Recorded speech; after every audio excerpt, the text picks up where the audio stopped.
Görüşümüze başlayalım.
فليقاتل في سبيل الله الذين يشرون الحياة الدنيا واجعل لنا من لدنك وليا. سلام على المرسلين والحمد لله رب العالمين.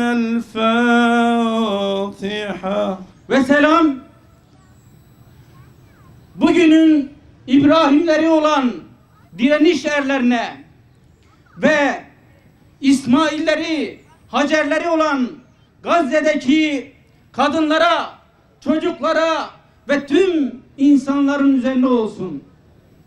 Evet kardeşlerim, bugün Gazze'deki direnişe destek vermek, dayanışmamızı göstermek ve Siyonist, emperyalist güçlere karşı öfkemizi, kinimizi haykırmak için buradayız. Vicdan, adalet, merhamet ve İslam paydasında buluşarak bugün Üsküdar Meydanı'ndan Gazze'nin direnişine destek vermek için buradayız. Yaklaşık 15 aydır Gazze'de bir direniş var. Ama bu direnişin karşısında ise dünyanın gözünün içinde adeta sokarcasına canlı olarak bir katliam var, bir soykırım var. Cami, kilise, hastane, okul, ambulans, yardım kuruluşları demeden işlenen bir katliam var, bir soykırım var. Bakınız, 7 Ekim sabahı itibariyle adeta sabahın ilk ışıkları gibi ışıldayan bir Aksa tufanıyla uyandık. Ve o gün bugündür devam eden bir direniş. Asla diz çökmeyen, yenilmeyen, karamsarlığa girmeyen bir direniş devam etmektedir.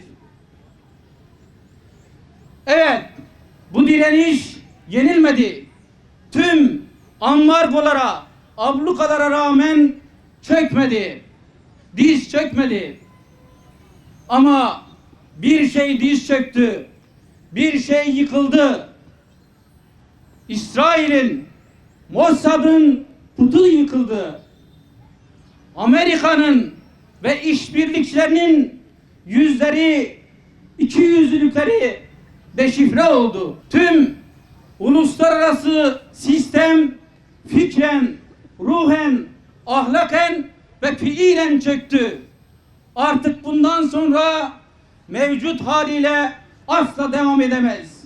Bakınız, Birleşmiş Milletler, sözüm ona dünyanın barışını sağlamak üzere kurulmuş olan Birleşmiş Milletler bugün karar alamaz ve aldıkları kararın da hiçbir şekilde pratiği olmayan bir mekanizmaya dönüştü. Ve bu haliyle dünya asla bu sistemle devam etmeyecektir. Tarih bundan sonra 7 Ekim öncesi ve sonrası olarak anılacaktır.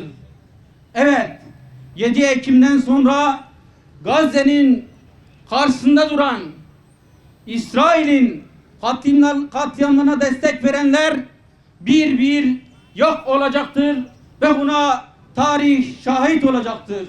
Bakınız, birileri meydanlardaki bu dayanışmamızı adeta aslında çekemeyen bir kesim eleştirmekte.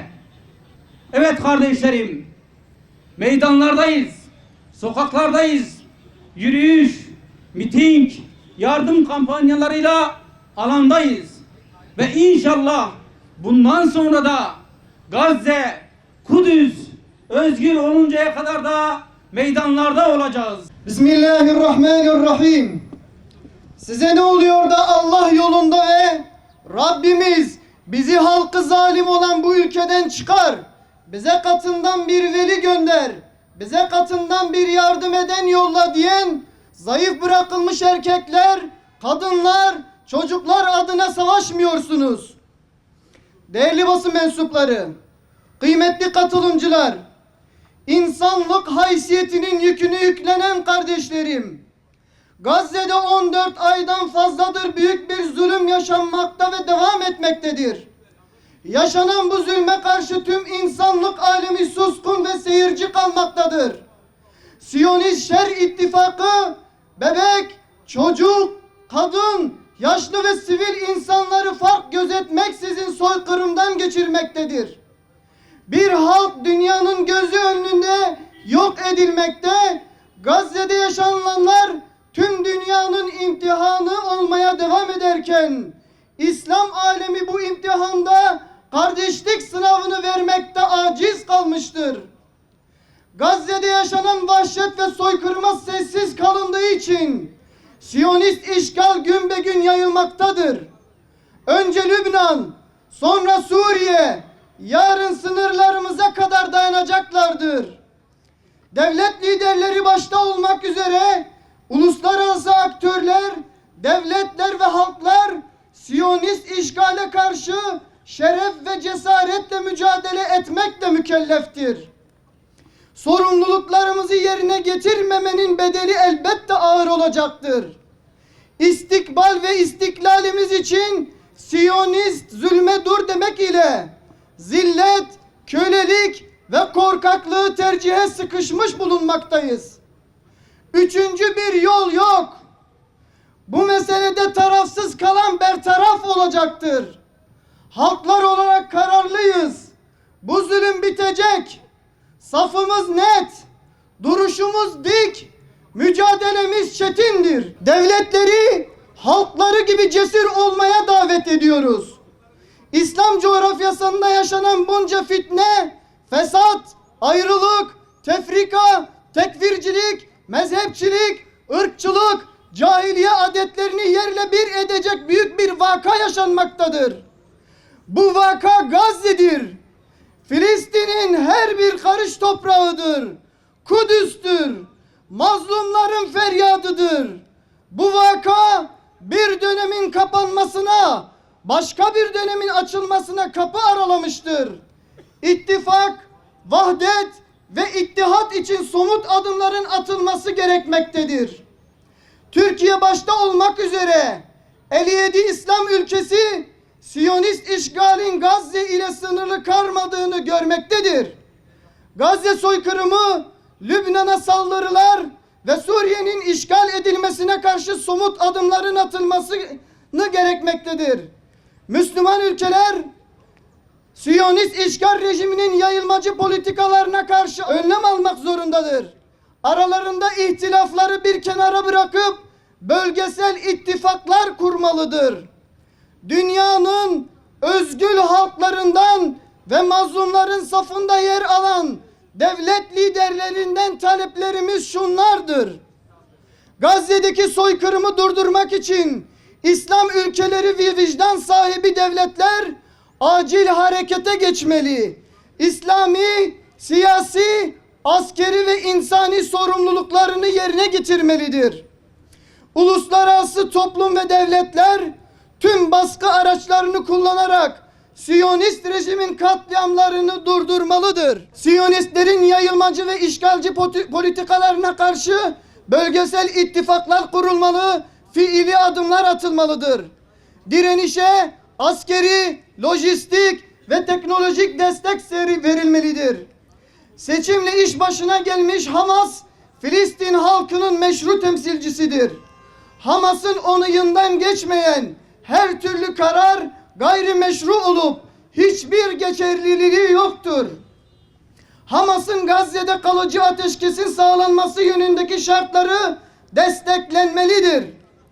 Uluslararası kararlar neticesinde Gazze'de kalıcı ateşkesin sağlanması, işgalcilerin Gazze'den çekilmesi, Gazze'nin yeniden imar edilmesi, insani yardımların ulaştırılmasına yönelik söz konusu kararların pratikte yerine getirilmesi için Siyonist Şart İttifakı'na karşı yapılmalıdır.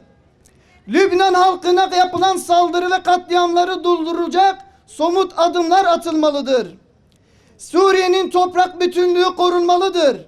Siyonistlerin işgal ettiği Golan tepelerinden geri çekilmesi için gerekli adımlar atılmalıdır. Siyonist işgal rejimine karşı Yemen, Irak, İran ve Lübnan desteklenmelidir. Üçüncü ülkeler Siyonistler üzerinden işgal rejimine petrol sevkiyatı başta olmak üzere ticaretin her türlüsünden vazgeçilmelidir.